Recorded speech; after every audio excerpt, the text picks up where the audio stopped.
Today, we're going to go over the concept called the pleasure trap. What I found when I ask patients almost universally, they agree that eating a low-fat, whole foods, plant-based diet would be much healthier for them. They lower their blood pressure, lower their weight, lower their cholesterol. Their migraines may improve, their irritable bowel syndrome may improve. But if it's that healthy for you, why is it so hard to follow?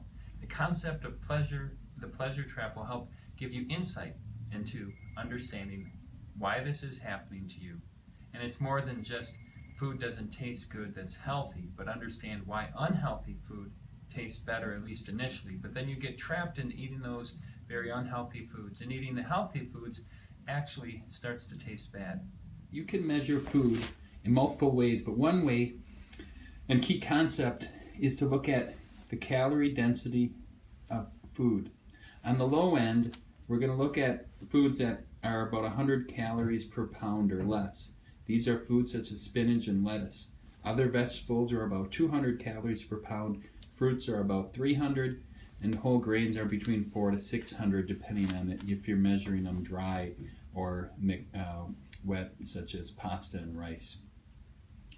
On the other end of the spectrum, foods that are very calorie dense, and the most calorie dense food is pure fat. It's 4,000 calories per pound.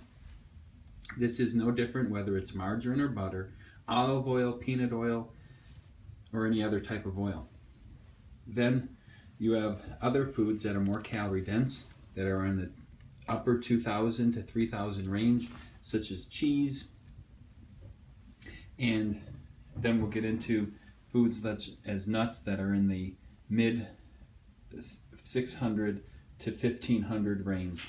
When we look at foods such as meats, some foods like fish may be relatively low calorie density, but most people prepare them by frying them, which is adding pure fat. And if on top of that they'll add tartar sauce, and again, which is essentially pure fat, and they go from a relatively lower calorie density meat down in this range up to a food that's in the mid 2,000 range, almost equivalent to steak.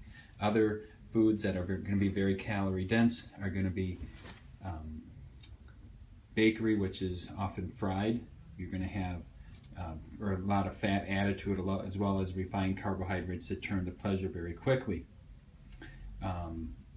We have a general overview of caloric density. It turns out our brain gets more pleasure from the more calories that we are consuming, and especially if the calories are being consumed and if the blood sugar also is going up very quickly in foods that are refined carbohydrates as well. That may be relatively low, but they get into the bloodstream very quickly. An example might be white rice or whole wheat bread or white bread that goes very quickly into our bloodstream. Now, when we look at three different zones that we're drawing here, one is the whole foods plant-based diet. The next is the enhanced zone. In the whole foods, and in the low end here is going to be the starvation. This will be in the lower end here, where people are hardly getting any calories at all, barely maybe 500 calories a day. Somebody that would be in a prison camp would be in that range. Eating foods that are mainly in the lower calorie density range exclusively comprises what's called the whole foods plant-based diet. Eating the typical American diet, also known as the enhanced diet, will be a more calorie dense range on average. Now what happens is, if I'm eating my typical meal for the day, I may wake up relatively unsatisfied and hungry. And that's typically what you should do, wake up hungry. I eat more calorie dense food, my pleasure goes up, I'm full until I get to lunch, and then I might have a bean burrito with salsa and veggies. I get satisfied, and then I come down. This repeats over time. Now, if I would eat a very calorie dense food, my pleasure would go up in a very high level. But in order to buffer, my baseline doesn't drop as low as it was before. That means if I continue to eat in the calorie dense range over time, my baseline starts to go up over time, eventually into where I'm used to living in a very enhanced zone.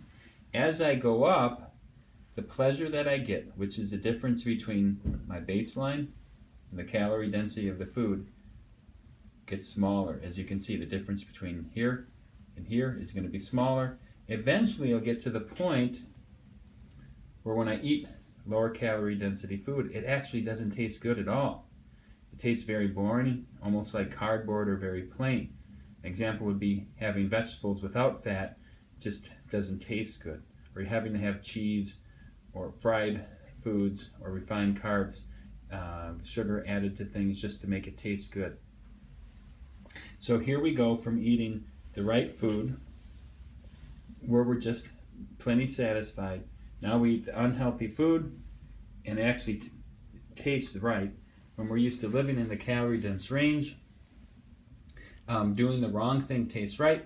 Now if we go down and we start eating lower calorie density food, it actually feels to our body and to our brains as if it's the wrong thing to do. If you continue doing that over time, just like we had before with eating calorie density food, the baseline drops, and eventually we'll get back into where you are on a regular basis, where the difference between your satisfaction and happiness will be the same as it was before.